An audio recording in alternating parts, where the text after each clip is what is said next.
Hello friends, नमस्कार। सभी का स्वागत है हमारी क्लास में। आज हम आपके लिए एक नया सेशन शुरू करने जा रहे हैं जो कि हमारा हिंदी साहित्य का इतिहास का होगा। ठीक है, ये हमारी जो क्लास होगी UGC net, JRF, TGT, PGT और आरपीएससी के जो भी हिंदी साहित्य से रिलेटेड एग्जाम होते हैं उन सभी के लिए काफी महत्वपूर्ण होगा। तो आज हमारी क्लास 1 है, तो हम हिंदी साहित्य के इतिहास को पूरा कवर करेंगे यहाँ पर। और यहाँ हम पुस्तक लेंगे बच्चन सिंह, हिंदी साहित्य का दूसरा इतिहास जो बच्चन सिंह ने लिखा, उसी पुस्तक को लेकर के उसी से महत्वपूर्ण तथ्य हिंदी साहित्य के इतिहास के हम कवर करने वाले हैं। तो आज ये हमारी पहली क्लास है और प्रतिदिन आपको ऐसे ही क्लास यहाँ पर मुफ्त यानी फ्री में मिलती रहेगी। ये क्लास हमारे इस चैनल पर अगर अपलोड होती रहेगी। और अगर अभी तक आपने हमारे चैनल को सब्सक्राइब नहीं किया है तो जल्दी से कर लीजिएगा, क्योंकि जो भी हमारी क्लास की आगे आने वाली वीडियोस की नोटिफिकेशन होगी उससे आपको टाइम टू टाइम मिलती रहेगी। तो बेल आइकन भी प्रेस कर लीजिएगा जिससे सभी वीडियोस की नोटिफिकेशन मिलती रहे और भी जो भी जानकारी होगी वो आपको हमारे इस चैनल के माध्यम से आप तक मिलती रहेगी। और अगर आप इन सभी परीक्षाओं की तैयारी के लिए नेट, जेआरएफ, टीजीटी, पीजीटी या जो भी परीक्षा की तैयारी करें उसका कंप्लीट कोर्स ज्वाइन करना चाहते हैं तो आप हमें इन नंबर्स पर व्हाट्सअप कर सकते हैं, जहां पर हम आपको इस कोर्स की पूरी जानकारी देंगे। तो जहां आपको यहाँ per unit wise live classes मिलेंगी, यानी हर यूनिट की लाइव क्लासेस आपको यहाँ पर मिलेगी। प्रतिदिन पेपर 1 की एक क्लास और पेपर 2 की भी एक क्लास आपको, यानी प्रतिदिन 2 क्लास मिलेंगी। और हर यूनिट के बाद आपको एक मॉक टेस्ट मिलेगा, उसके बीच में भी यानी यूनिट के बीच में भी टॉपिक कवर होने के बाद भी एक टेस्ट आपको मिलता रहेगा और आपको पीडीएफ में नोट्स भी मिलेंगे। तो काफी बेनिफिशियल होगा अगर आप हमारे इस कोर्स को ज्वाइन कर सकते हैं। इसकी फीस केवल 4000 रुपए है दोनों क्लासेस के लिए। तो आप जल्दी से हमारे इस कोर्स को ज्वाइन कर लीजिएगा। जो भी आप अगला जो नेट जेआरएफ का एग्जाम होगा उसमें आपको काफी मदद मिलेगी। तो अगर आप ज्वाइन करना चाहते हैं तो आप हमें इन नंबर्स पर मैसेज कर सकते हैं, व्हाट्सएप कर सकते हैं। ठीक है, तो क्योंकि यहाँ पर हम केवल एक ही पुस्तक से पढ़ेंगे हिंदी साहित्य के इतिहास को, बच्चन सिंह की पुस्तक, वहाँ हम जो कंप्लीट कोर्स होगा वहाँ हम हिंदी साहित्य का इतिहास शुक्ल जी, डॉक्टर नगेंद्र, रामविलास शर्मा, रामस्वरूप चतुर्वेदी की जो पुस्तक है और ये बच्चन सिंह, इन सभी पुस्तकों को मिलाकर के हिंदी साहित्य के जो भी महत्वपूर्ण तथ्य हैं उन सभी तथ्यों को वहाँ पर हम कवर कर रहे हैं। तो जल्दी से ज्वाइन कर लीजिएगा हमारे इस कंप्लीट कोर्स को। तो चलते हैं आज की क्लास की तरफ। आज की क्लास में हम पढ़ने वाले हैं हिंदी साहित्य के इतिहास को।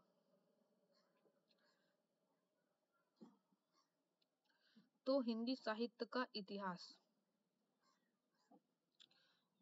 तो ये बच्चन सिंह की पुस्तक के आधार पर हम चलेंगे यहाँ पर। तो इस पुस्तक से भी महत्वपूर्ण तथ्य कभी कभी पूछे जाते हैं, तो इसमें ये विषय सूची के आधार पर हम क्रम से चलेंगे। सबसे पहले इन्होंने हिंदी साहित्य के इतिहास को अपभ्रंश काल में बांटा, जिसके अंतर्गत हम हिंदी भाषा, जाति और साहित्य से संबंधित तथ्यों का अध्ययन करेंगे। अपभ्रंश काव्य और हिंदी साहित्य की रचनाओं में अपभ्रंश और हिंदी अपभ्रंश काव्य, बौद्ध साहित्य, चर्यापद, नाथ, जैनेतर काव्य, पुराण काव्य, इन सभी काव्यों की चर्चा हम इस काल के अंतर्गत करेंगे। श्रृंगार और वीर काव्य की बात करेंगे, रासो काव्य की बात करेंगे, प्राकृत, पेंगलम और हिंदी के कवियों की बात करेंगे और हिंदी के जाति कवि, गद्य और अपभ्रंश के इन सभी कवियों की बात हम इस अपभ्रंश काल के अंतर्गत करेंगे। ठीक है, दूसरा इसका भाग भक्ति काल होगा। तो भक्ति काल के इन सभी बिंदुओं पर चर्चा करेंगे हम। यहाँ पर प्रतिदिन आपको क्लास मिलती रहेगी।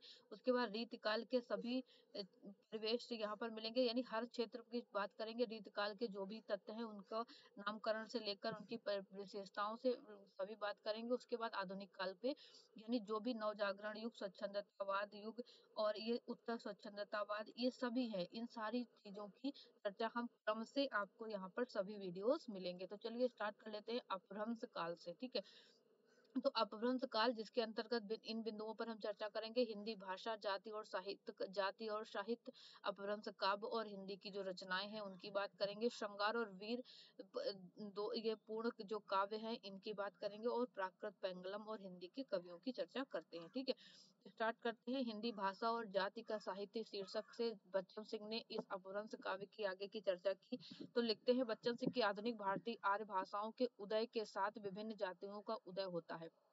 तमिल, तेलुगु, हिंदी, बांग्ला, मराठी, गुजराती, पंजाबी आदि ये सभी जातियां हैं, यानी कि ये जो भाषाएं हुई ये इन्हीं भाषाओं को बोलने वालों की ये जातियां हैं। ठीक है, तो कहते हैं कि विभिन्न जातियां अपनी भाषा, संस्कृति, रीति नीति, आचार विचार के संवर्धन और सुरक्षा के प्रति अधिक सचेत हो उठती हैं। भौगोलिक स्थिति और ऐतिहासिक परिस्थितियों के कारण एक जाति का दूसरी जाति से संबंध होना अनिवार्य है। उस पर उसका जोर अपनी विशिष्टता बनाए रखने पर होता है। तो हिंदी में हम सब देखते हैं ना, विभिन्न भाषाएं हमें देखने को मिलती हैं। तमिल, तेलुगु, हिंदी, बांग्ला, मराठी, गुजराती, अन्य बहुत सी भाषाएं हमारे सम्मुख आती हैं। तो बच्चन सिंह लिखते हैं कि हिंदी अन्य भाषाओं से दो अर्थों में भिन्न है।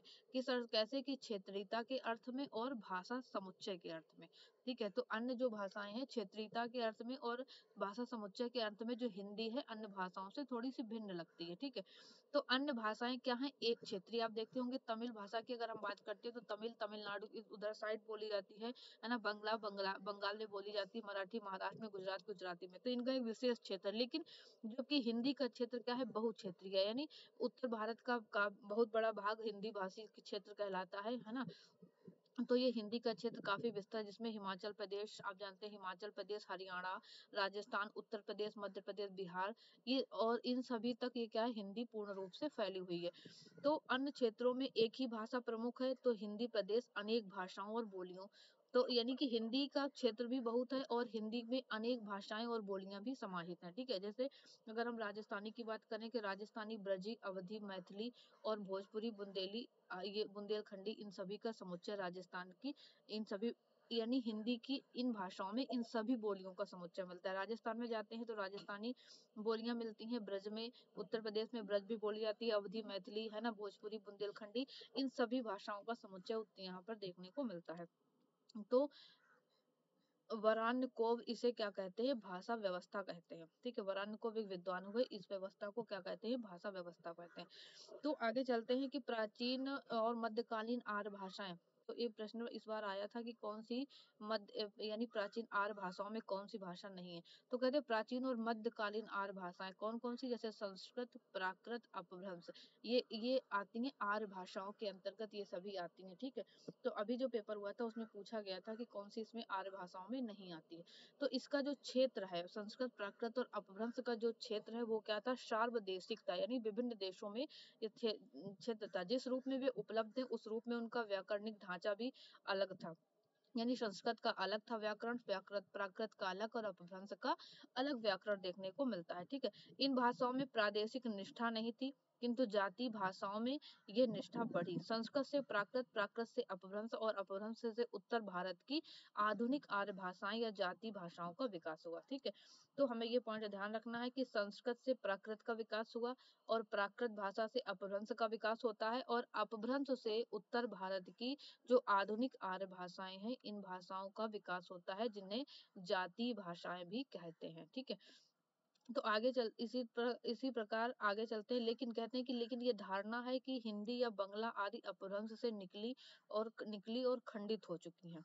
ठीक है, ऐसा लोग मानते हैं कि ये हिंदी या बांग्ला ये सभी किससे निकली हैं? अपभ्रंश से निकली। किंतु जाति भाषाओं ने संस्कृत और अपभ्रंश से बहुत कुछ लिया, यानी इस संस्कृत के भी बहुत कुछ अंश और अपभ्रंश से भी बहुत कुछ तत्व हिंदी में, ये जो जाति भाषाएं हैं इनमें बहुत कुछ तत्व शामिल हुए। ठीक है, तो हिंदी ने उनकी विरासत को सबसे अधिक ग्रहण किया था, यानी संस्कृत और अपभ्रंश की ये जो क्या है, इनसे बहुत कुछ हिंदी में बहुत कुछ ग्रहण किया गया। तो विशेष रूप से अपभ्रंश की विरासत को हिंदी ने काफी कुछ यानी कि ग्रहण किया, ऐसा बच्चन सिंह जी मानते हैं। ठीक है, ये एक महत्वपूर्ण कथन है, ये ध्यान रखना है आपको कि शब्द समूह, उच्चारण तथा व्याकरणिक ढांचे के अलग होने से अपभ्रंश साहित्य को हिंदी साहित्य के इतिहास का अंग नहीं माना जा सकता, किंतु सांस्कृतिक निरंतर के लिए उसका अध्ययन आवश्यक है। ठीक है, यानी कहते हैं कि शब्द समूह और उच्चारण तथा व्याकरणिक ढांचे के अलग होने से अपभ्रंश साहित्य को हिंदी साहित्य का अंग नहीं माना जा सकता है, लेकिन सांस्कृतिक ज्ञान के लिए उसका हमें उसके अध्ययन को हमारे लिए अपभ्रंश का अध्ययन काफी महत्वपूर्ण हो जाता है। ठीक है, तो हम पहले जैसे जानते हैं कि हिंदी क्या है? विभिन्न बोलियों और भाषाओं का समुच्चय है। हमने देखा बंगला, बंगाल, राजस्थानी, मैथिली, बुंदेली, है ना। तो ये इन सभी भाषाओं और बोलियों का समुच्चय क्या है? हिंदी है। ठीक है, तो इन बोलियों और भाषाओं के व्याकरणिक ढांचे अलग अलग है, फिर भी शब्द समूह में क्या है? वे एक है। यानी कि अगर हम बात करें तो ब्रज का व्याकरण है ना, अवधी, मैथिली, इन सबका कुछ हद तक का यानी इनका उच्चारण, व्याकरण, इनका सबका कुछ अलग अलग माना जाता है। ठीक है, तो आगे चलते हैं। तो इस तरीके से आज हम ये देखते हैं कि हिंदी यानी कि गद्य लिखा जा रहा है तो उसमें खड़ी बोली का स्थान अधिक हो रहा है ना। अवधि में हम देखते थे पहले अवधि ब्रज भाषा और अवधि में बहुत सारा साहित्य लिखा गया। तो आज हम जो हमारे लिए एक महत्वपूर्ण भाषा बनती जा रही है वो कौन सी बनती जा रही है, खड़ी बोली बनती जा रही है। ठीक है, तो आज प्रत्येक भाषी क्षेत्र में खड़ी बोली साहित्य, सांस्कृतिक, शिक्षा, पत्रकारिता, विचार विनिमय, राजकाज का माध्यम स्वीकृत हो चुकी है। तो इसकी जाति स्वतः सिद्ध है। जातीयता क्या है, स्वतः सिद्ध, यानी कि जो पहले जो विभिन्न भाषाएं थी, अवधी थी, ब्रज थी, है ना, बुंदेली थी, तो ये क्या था, उसी उसी भाषा इस भाषा में भी साहित्य होता था। लेकिन आज जो है, जो सब मेन मुख्य स्थान जो लेती जा रही है वो कौन सी है, हिंदी की मुख्य बोली खड़ी बोली लेती जा रही है। ठीक है, आगे चलते हैं। तो लेकिन कहते हैं कि इतिहास पर जोर देने वाले रूसी लेखक कहते हैं कि कहते हुए ये देखा जाता है उनको कि हिंदी भाषा भाषियों की कोई निश्चित जाति चेतना नहीं है। यानी रूसी लेखक कहते हैं कि हिंदी भाषा भाषियों की कोई जाति चेतना नहीं है। तो आश्चर्य होता है। यानी कि वो एक विद्वान हुए कुद्रियाद वत्सेर ने अपनी पुस्तक में लिखा कि हिंदुस्तान में बिरादरी और जात पात में लिखा है कि हिंदुस्तान की आबादी की कोई निश्चित चेतना नहीं है, जैसा उदाहरण के लिए तमिलों या गुजरातियों के मामले में है। यद्यपि ये इलाका उसकी आबादी सामान्य इतिहासों के सूत्रों में आपस में बंधे हुए। तो ये विद्वान मानते हैं कि मतलब हिंदुस्तान की आबादी की कोई कोई निश्चित चेतना नहीं है, कोई निश्चित भाषा नहीं है, ऐसा ये लोग मानते हैं। तो आगे चलते हैं। इसमें विभिन्न भाषाओं की जब बात हो जाती है उसके बाद हम आगे चलते हैं तो देखते हैं कि हिंदुस्तान या मध्य देश की जातीयता को तमिलनाडु और बंगाल की जातीयता के समकक्ष देखना चाहेगा। यदि कोई हिंदुस्तानी, तो वह ऐतिहासिक परिस्थितियों को नजरअंदाज कर बनाए सिद्धांत खोजने का प्रयत्न करेगा। तो कहते हैं कि हिंदुस्तान में अगर मध्य देश की बात करें तो वहाँ की स्थिति अलग है, और तमिलनाडु और बंगाल की वहाँ भाषाएं अलग है, यहाँ अलग भाषाएं हैं ना। तो बहुत से ऐसे प्रदेश हैं, बहुत सी ऐसी जातियां हैं जो आंध्र प्रदेशवाद से ग्रस्त है। यदि हिंदुस्तान की जातीयता उसी तरह की होती तो राष्ट्रीय एकता क्षतिग्रस्त होती। यह वह केंद्र है जिस पर राष्ट्रीय एकता निर्भर करती है। इसके अंतर विरोध इसे वादी नहीं होने देते। इसकी सहिष्णुता, प्रदेश निरपेक्ष विशिष्टता, बौद्धिकता, गहरी राष्ट्रीयता ही इसकी जाति विशेषता। यानी कि हमारे हर क्षेत्र की अपनी एक विशेषता है, और हर क्षेत्र की अपनी एक भाषा है। ये सभी भाषाएं, ये सभी क्षेत्र, इन सबको आपस में समाहित किए हुए हैं, और ये भारत की राष्ट्रीयता के लिए महत्वपूर्ण भी है। ठीक है, और उसके बाद आगे चलते हैं। प्रादेशिकता की संकीर्ण सीमा से बांधना मध्य देश की प्रवृत्ति कभी नहीं। यानी कि मध्य देश की जो भाषाएं हैं वो कभी भी प्रादेशिकता की सीमा से बंधी नहीं होती हैं। ठीक है, काव्य मीमांसा में राजशेखर जी लिखते हैं, काव्य मीमांसा उनका ग्रंथ है, कि गौड़ आदि देशों के कवि संस्कृत में, लाट देश के कवि प्राकृत में, मरुभूमि और पंजाब के कवि अपभ्रंश में अधिक अधिक रुचि रखते हैं। ठीक है, तो यानी बताते हैं कि हर क्षेत्र के कवि अपने यानी विभिन्न भाषाओं के ज्ञाता हैं और विभिन्न भाषाओं में उनको रुचि है। गौड़ देश के कवि संस्कृत में अधिक यानी रुचि रखते हैं, लाट देश के कवि प्राकृत में, और मरुभूमि और पंजाब के कवि अपभ्रंश में रुचि रखते हैं, ऐसा ये विद्वान मानते हैं। ठीक है, हिंदी के लिए बात करते हैं कि हिंदवी जो शब्द है इसका पहला प्रयोग कब हुआ, इसकी बात पे अब आते हैं, है ना। कि जो हमें पता भी होना चाहिए कि हिंदवी शब्द का प्रथम प्रयोग अबू सईद के फारसी इतिहास में 1049 ईस्वी में मिलता है। तो शुक्ल ये लिखते हैं बच्चन सिंह जी की हिंदी शब्द का प्रथम प्रयोग यानी फारसी इतिहासकार जो है अबू सईद 1049 ईस्वी के आसपास इसका यानी हिंदवी शब्द का प्रयोग मिलता है। ठीक है, उसने महमूद गजनवी के चंदेल दुर्ग कलिंजर के घेरे का उल्लेख किया है, और गजनवी ने 1020 में कलिंजर पर घेरा डाला था। और सईद के अनुसार कलिंजर के दुर्गाधिकारी नंद ने महमूद की प्रशंसा में लुगात ए हिंदुई में एक कविता लिखी थी, और लुगात ए हिंदवी का अर्थ है हिंदवी शब्द। पर यह हिंदवी क्या है, संस्कृत और अपभ्रंश के लिए इसका प्रयोग कभी नहीं हुआ। इसे बुंदेलखंडी का पुराना रूप माना जा सकता है। कि खेद है कि उपयुक्त कविता अप्राप्य है। यानी कि ये विद्वान जो फारसी विद्वान है जिसने सर्वप्रथम हिंदवी शब्द का प्रयोग अपनी इस कविता यानी हिंदवी लुगात हिंदवी अर्थ में एक कविता लिखी, इसमें लुगात हिंदवी शब्द का प्रयोग किया, तो जिसका अर्थ होता है हिंदवी। लेकिन कहते हैं ये दुख इस बात का है कि ये कविता ही अप्राप्य है, अभी तक कहीं ये मिली नहीं, तो इससे इस बात को प्रमाणिक नहीं माना जा सकता है। ठीक है, उसके बाद हिंदी का प्रयोग कहाँ पे माना जाता है कि प्रसिद्ध जीवनी लेखक ओफी ओफी नाम के कवि हुए 13वीं शताब्दी में। बताते हैं कि लाहौर के यमनी राज्य के फारसी कवि मसूद सलमान ने हिंदी या हिंदवी में एक दीवान लिखा था। ठीक है, ओफी कवि क्या बताते हैं। ठीक है, लेकिन ये कहते हैं ये संभवतः ये लाहौरी बोली में लिखा गया होगा। फिर उसके बाद अमीर खुसरो 1253, जिनका जीवन समय काल है 1253 से 1325 में भी इन्होंने हिंदवी शब्द का प्रयोग करते हैं। वो लिखते हैं कि तुर्क हिंदुस्तानियम मन हिंदी गोयम जवाब। तो ये ध्यान रखना है कि ये पंक्ति किसकी है, ये अमीर खुसरो की है। तुर्क हिंदुस्तानियम मन हिंदवी गोयम जवाब, यानी मैं हिंदुस्तानी तुर्क हूँ और हिंदवी में जवाब देता हूँ, ऐसा लिखते हैं अमीर खुसरो। ठीक है, लेकिन कहते हैं पर हिंदवी हिंदवी दिल्ली के आसपास की खड़ी बोली है, बाद में इसी को हिंदी कहा जाने लगा। ठीक है, तो ये हिंदवी क्या है, दिल्ली के आसपास जो भाषा बोली जाती थी उसको हिंदवी कहा जाता था, और बाद में ही इसी जो खड़ी बोली थी उसी को हिंदवी कहा जाता था, और यही बाद में आगे चल करके क्या हो जाती है, हिंदी हो जाती है। ठीक है, तो आगे चलते हैं। तो हिंदी का इतिहास भी कम लंबा और रोचक नहीं है। दो हिंदी के दो अर्थ बताए गए, कौन कौन से, हिंद देश के निवासी और हिंदी भाषा। ठीक है, हिंदी के दो अर्थ हो गए, समझ ध्यान रखना है कि हिंदी मतलब हिंद देश के निवासी के लिए भी हिंदी शब्द प्रयुक्त होता है, और हिंदी भाषा के लिए भी हिंदी शब्द प्रयुक्त होता है। तो हिंद के निवासियों को इकबाल ने हिंदी कहा, जैसे हमने इकबाल का ये पंक्त है कि हिंदी है हम वतन है हिंदुस्तान हमारा, यानी हिंदी मतलब हिंदुस्तान के निवासी हैं हम। तो स्पष्ट है कि हिंद से हिंदी बना। ठीक है, किससे बना, हिंद से बना हिंदी। पर कहते हैं कि सिद्ध यानी हिंद का इतिहास भी अंधकार के गर्त में छिपा हुआ है। ये प्रश्न शब्द कब से कब, कहाँ से आया, कैसे बना, किनके द्वारा प्रयुक्त हुआ, आज भी लेखक लिखता है, यानी बच्चन सिंह जी लिखते हैं, आज भी इसका कोई समाधान नहीं हो सकता है। तो आगे चलते हैं। जो प्राचीन जो इसके संबंध में और जो दो मत प्रचलित है उनकी बात कर लेते हैं कि प्राचीनतावादी पंडितों का मत और भाषा वैज्ञानिकों का मत है कि पहला मत है कि हिंदी या हिंदू को संस्कृत सिद्ध कर देता है, मेरुतंत्र नामक संस्कृत ग्रंथ, यानी हिंदी या हिंदू को संस्कृत सिद्ध कर देता है, यानी हिंदू धर्म प्रलोभ तारो जायन्ते चक्रवर्तिना हीनश्च दूषयत्यो हिंदू ऋत्युच्यते प्रिय।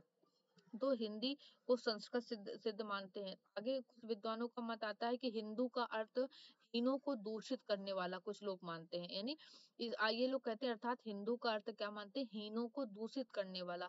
हीन का अर्थ होता है म्लेच्छ। ठीक है, हीन का अर्थ होता है म्लेच्छ। तो मेरु तंत्र सांप्रदायिक ग्रंथ मालूम पड़ता है, और यूरोप वासियों के यहाँ आने पर लिखा भी गया है। तो एक स्थान पर फिरंगी शब्द का प्रयोग हुआ, अतः इसकी प्रामाणिकता स्वतः ही खंडित हो जाती। तो ये लोग जो जो तर्क देते हैं ये स्वतः ही बेकार हो जाती। और आगे चलते हैं कि संस्कृत, प्राकृत और अपभ्रंश में इसका प्रयोग कहीं नहीं किया गया, यानी हिंदी शब्द का प्रयोग ना संस्कृत में कहीं मिला हिंदवी का, ना प्राकृत और ना अपभ्रंश में इस शब्द का कहीं प्रयोग देखने को नहीं मिलता है। ठीक है, अब भाषा वैज्ञानिकों ने इस शब्द की जो जब ऐतिहासिकता की बात करते हैं, भाषा वैज्ञानिकों के अनुसार हिंदवी शब्द की बात करते हैं तो कहते हैं हिंदू का प्राचीनतम उल्लेख ईरान सम्राट द्वारा दारा के अभिलेखों में। ठीक है, ईरान का जो सम्राट था दारा, उसके अभिलेखों में अवेस्ता ग्रंथ और बेंदी दाद आदि में इसका हिंदू शब्द का प्राचीनतम उल्लेख हुआ है। ठीक है, आगे फिर कहते हैं कि इसी इन अभिलेखों में हिंदू का अर्थ क्या बताया गया है, भारतवर्ष के अर्थ में, यानी इस अभिलेख में बताया गया हिंदू का मतलब भारतवर्ष। ठीक है, हिंदू का मतलब बताया गया भारतवर्ष, लेकिन बेंदिदाद में हत हिंदू का मतलब शब्द हिंदू, जहाँ हा का शा हो जा सा का हा हो जाता था, यानी शब्द को हत हिंदू, यानी कि सप्त हिंदू, अनेक पवित्र स्थानों में से एक स्थान था, ऐसा वहां पर उल्लेख होता है। ठीक है, तो प्राचीन ईरानी इतिहास साहित्य में हिंदू हिंदू और हिंद या भारत के अर्थ में प्रयुक्त है। क्या हुआ, पहले हिंदू हुआ, फिर हिंदू हुआ, फिर हिंदू हुआ, उसके बाद हिंद या भारत के अर्थ में इसका अर्थ प्रयुक्त होने लगा। ठीक है, तो हिंदू का ऊ जो था वो लुप्त होकर के क्या रह गया, हिंद रह गया। अंत में जो हिंदू था उसका ऊ लुप्त हो गया, बोल इसका आगे प्रचार जब हुआ तो ये क्या रह गया, अंत में ये हिंद रह गया। ठीक है, इसी से बना हिंदी।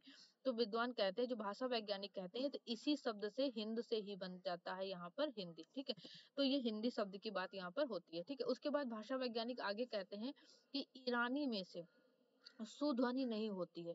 ईरानी में क्या होता है, सा ध्वनि नहीं होती है और न महाप्राण ध्वनियां ही मिलती हैं। तो ये लोग ऐसा मत मानते हैं ये लोग कि सिंधु देश और सिंधु नद के संपर्क में आने पर ईरानियों के वहां सा का हा और धा का दा हो गया। ठीक है, जैसे हमने कहा कि हत्त को सप्त कहा गया, तो वहां सा का हा कर दिया गया और धा का दा हो गया। ठीक है, तो इस तरीके से क्या होता है कि यहाँ पर सिंधु का हिंदू हो गया। ठीक है, सिंध का हिंद हो गया। तो रामविलास शर्मा इन सारी बातों को वो आपत्ति करते हैं, यानी वो नहीं मानते। वो कहते हैं कि हिंदी शब्द कैसे बना, इस बारे में प्रचलित मान्यता यह है, ये कथन ध्यान रखना है आपको, कि रामविलास शर्मा कहते हैं कि ईरान के लोग सिंधु या सिंध को हिंद कहते थे और वहां के निवासियों को हिंदू, हिंदुई या हिंदी कहने लगे। ठीक है, तो सा का उच्चारण करने में कुछ कठिनाई होती होगी, इसलिए उन्होंने सा की जगह हा कहना शुरू कर दिया। कहते हैं जब सा की जगह हा कहना शुरू कर दिया तो वो क्या हो गया, सिंध से हिंद हो गया। ठीक है, लेकिन कहते हैं फारसी में, अगर हम इस बात को, वो यहाँ पर तर्क देते हैं रामविलास शर्मा, कहते हैं कि अगर ऐसा था तो कहते हैं फारसी में सा का साल, सादगी, साज, सागर, सागर आदि 2500 शब्द हैं, जिनमें ईरानियों को सा का उच्चारण करने में दिक्कत नहीं होती थी, है ना। अगर इस बात, तो रामविलास शर्मा कहते हैं कि जो फारसी में साल शब्द है, सादी, अगर फारसियों, इन लोगों ने, ईरानियों ने सा को हा कहा तो साल को भी हाल कहना चाहिए, सादिकी को भी हादिकी, और तो यहाँ हर सा में हा का प्रयोग होना चाहिए। लेकिन ये शब्द तो जैसे कि तैसे, सागर है तो सागर ही बोला जाता है ना।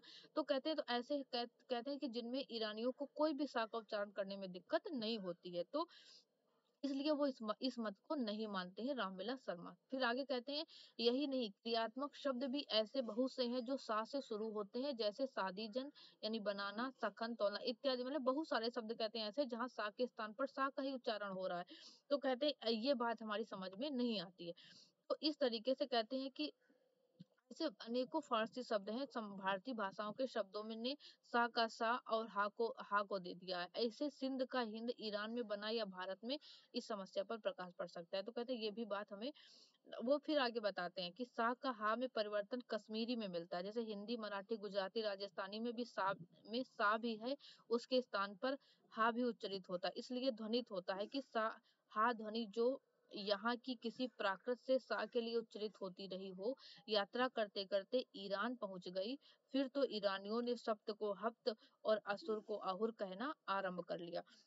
तो इस तरीके से वो कहते हैं, रामविलास जी कहते हैं कि सा हा संबंधी जिन मान्यताओं का खंडन किया है वह सही है, उर्दू का कोई कोश इसे प्रमाणित करने में समर्थ नहीं है। यानी रामविलास शर्मा की बातों से बच्चन सिंह जी भी सहमत होते हैं, पर लेकिन कहते हैं कि ये अनुमान सही मालूम पड़ता है कि किसी प्राकृत की हा ध्वनि जो सा के लिए उच्चरित होती रही हो, यात्रा करते करते ईरान पहुंच गई हो और सिंधु देश से सा उच्चरित होने वाले शब्दों को हा कर दिया हो। तो इस तरीके से सभी विद्वानों के अपने अपने मत हैं कि कैसे हिंद से सिंध बना, सिंध से हिंद बना, या हिंदी शब्द कैसे उत्पत्ति हुई। तो ये सारी सभी विद्वान मानते हैं कि, कुछ मानते हैं कि सिंध में हड़प्पा सभ्यता के पूर्व कोई सभ्यता थी, उसके सभ्य लोगों को सिंधु हिंदू शब्द बोला गया। इस तरीके से इस हिंद शब्द पे अनेक बार विवाद होने लगे। ठीक है, तो एक और विद्वान हुए ईरान के सुप्रसिद्ध बादशाह नौशेरवा ने अपनी भूमिका में पंचतंत्र की भाषा को जबानी हिंदी कहा। ठीक है, तो यहाँ पर जबानी हिंदी का अर्थ हो गया संस्कृत। तो इस तरीके से विभिन्न विद्वानों ने अपने अपने तरीके से तर्क दिया। तो आगे हम ये कह सकते हैं, हिंदुई, हिंदी, हिंदवी और हिंदी शब्द उत्तर भारत की विभिन्न भाषाओं और बोलियों के लिए भिन्न भिन्न समय में हुए, कभी ब्रजी के लिए और कभी अवधी के लिए, कभी बुंदेलखंडी के लिए, कभी लाहौरी और कभी देहलवी के लिए है। ठीक है, देहलवी के लिए प्रयुक्त किया गया। जैसी भी पद्मावत में लिखते हैं कि तुर्की अरब हिंदवी भाषा जेते आई, जे ही महमारग प्रेम कर सबय सराहे ताई। तो ये भी, इसमें भी ये प्रयोग हिंदवी शब्द का प्रयोग करते हैं। तो यहाँ पर हिंदुई क्या हो गई, अवधि के रूप में हिंदवी का प्रयोग हुआ। जैसी इसी को भाषा भी कहते हैं आदि अंत जस गाथा अहे, लिख भाषा चौपाई कहे। तो हिंदुई यहाँ पर जायसी ने किसके अर्थ में प्रयुक्त किया, अवधि के अर्थ में किया। तो इस तरीके से कहते हैं कि जो लोग हिंदुई को केवल खड़ी बोली कहते हैं वे भ्रमित हैं। जो लोग हिंदी का इतिहास 80 वर्षों का मानते हैं, वो इतिहास बाग से यानी कि वो इतिहास शब्द से ही यानी कि उनको उनको इसकी जानकारी नहीं है। तो आगे कहते हैं कि लोगों को इंसा की रानी केतकी की कहानी देख लेनी चाहिए। उसी में लिखा था कि कहानी ऐसी कहिए कि जिसमें हिंदवी छुट अगर और किसी बोली का पुट ना मिले। तो ये ध्यान रखना, ये उसी में लिखा है। ये किसका कथन है? इंसा अल्लाह खां रानी केतकी की कहानी जो लिखी उन्होंने। तो ये हिंदवी की बात हुई। तो नूर मोहम्मद अपनी अवधि को हिंदी कहते हैं कि हिंदू मग पर पाँव न राखो का जो बहुते हिंदी भागो। तो ये हिंदवी का अर्थ विभिन्न अर्थ में हमें देखने को मिलता है। तो नूर मोहम्मद से 21 वर्ष पहले गिरधर राय कवि ने हिंदी शब्द का प्रयोग ब्रजी में किया 743 के आसपास। ठीक है, हिंदी लिखते हैं वो कि हिंदी मोही फकीर के अक्षर लागे तीन। तो ये देवनागरी में लिखी जाने वाली हिंदी है। मीर कवि भी अपनी भाषा को हिंदी कहते हैं। कैसे? कि क्या जानू लोग कहते हैं किसको सरूरे कल्ब आया नहीं है लफ्ज ये हिंदी जबां के बीच। तो इस तरीके से हिंदी की विभिन्न बातें हुई यहाँ पर। तो आगे चलते हैं। तो हिंदी उर्दू को अलग अलग आगे जब देखते हैं तो हिंदी के विभिन्न यानी कि दक्षिणी हिंदी की बात करते हैं। जब दक्षिणी हिंदी के कवियों के बारे में भी भ्रम फैलाया गया कि वे अपनी भाषा को हिंदी कहते थे, हिंदवी नहीं कहते थे, है ना, ऐसा लोग मानते हैं। वहां से एक अहमद जैसे भी कवि हो गए, उन्होंने लिखा कि जुबा हिंदी हिंदवी मुझसू होर देहलवी न जानू अरब होर अजब मसनवी। तो ये कहते हैं इस प्रकार ये स्पष्ट हो जाता है कि हिंदी, हिंदू और हिंदवी शब्द व्यापक क्षेत्र का हिंदी भाषा और बोलियों के लिए यानी कि ये जो शब्द थे वे 12वीं 13वीं शताब्दी में प्रयुक्त होने लगे थे। ठीक है, और उधर हिंदुओं द्वारा प्रयुक्त होते थे और मुसलमानों के द्वारा ये भी कुछ हद तक यहाँ पर प्रयुक्त किए गए। उसके बाद आगे चलते हैं कि हिंदी उर्दू के रिश्ते को लेकर एक बहस प्रारंभ होती है कि हिंदी और उर्दू एक ही जाति का साहित्य है या दो जातियों का साहित्य है, ऐसा लोगों में बहस छिड़ी। ठीक है, हिंदी साहित्य के इतिहास में उर्दू साहित्य को शामिल किया जाए या ना किया जाए, इस पर अनेक विद्वानों की चर्चा हुई। तो उर्दू शब्द का आविष्कार तो किसी समय 19वीं सदी में हुआ था। ध्यान रखिएगा किस सदी में हुआ था? 19वीं सदी में हुआ था। खड़ी बोली हिंदी उर्दू की कविता को भाषा प्रयोग विधि के अंतर अवश्य है, पर यह अंतर शैलीगत है, भाषागत नहीं है। तो कथा साहित्य का जहाँ तक संबंध है दोनों का अंतर बहुत कम है। और व्याकरणिक दृष्टि से दोनों हिंदी उर्दू कैसी हैं? एक ही भाषाएं हैं व्याकरणिक दृष्टि से। ठीक है, उसके बाद हिंदी उर्दू को अलगाने का योजनाबद्ध प्रयास कलकत्ते के फोर्ट विलियम कॉलेज में गिलक्रास्ट की देखरेख में आरंभ हुआ था।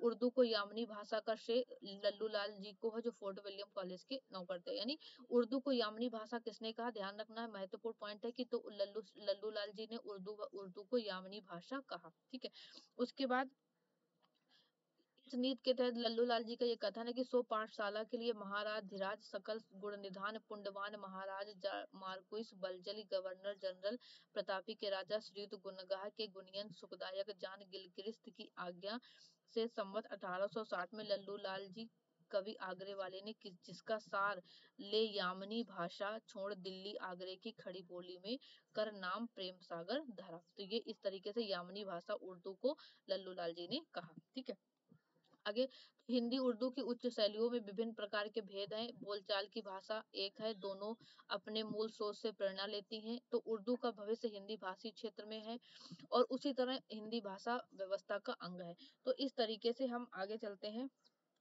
हिंदी और उर्दू के लिए विभिन्न तो जो अनेक ये विभिन्न बिंदुओं पर हमने चर्चा की, हिंदी शब्द की हिंदवी पर। और तो हम यही लास्ट में कह सकते हैं कि बच्चन सिंह जी लिखते हैं कि उर्दू साहित्य के इतिहास को भी हिंदी साहित्य के अंग के रूप में रखना तर्क संगत और वैज्ञानिक है। यानी ये मानते हैं कि उर्दू साहित्य के इतिहास को भी हिंदी साहित्य के अंग के रूप में रखना एक तर्क संगत माना जाता है। ठीक है, तो यहाँ पर हम ये हमारा खंड जो होता है ये पूरा हो जाता है। ठीक है, कल की क्लास में हम आज हम इतना ही रखते हैं। तो और कल की क्लास में हम फिर इसी पॉइंट पर इसी मतलब इसी से आगे बढ़ेंगे। जो हमारा शीर्षक दूसरा है, हिंदी साहित्य के इतिहास का दूसरा इतिहास जो बच्चन सिंह ने लिखा, उसके दूसरे शीर्षक की चर्चा करेंगे। तो आज की क्लास इतना ही रखते हैं। वीडियो कैसा लगा जरूर बताइएगा, अधिक से अधिक शेयर कीजिएगा।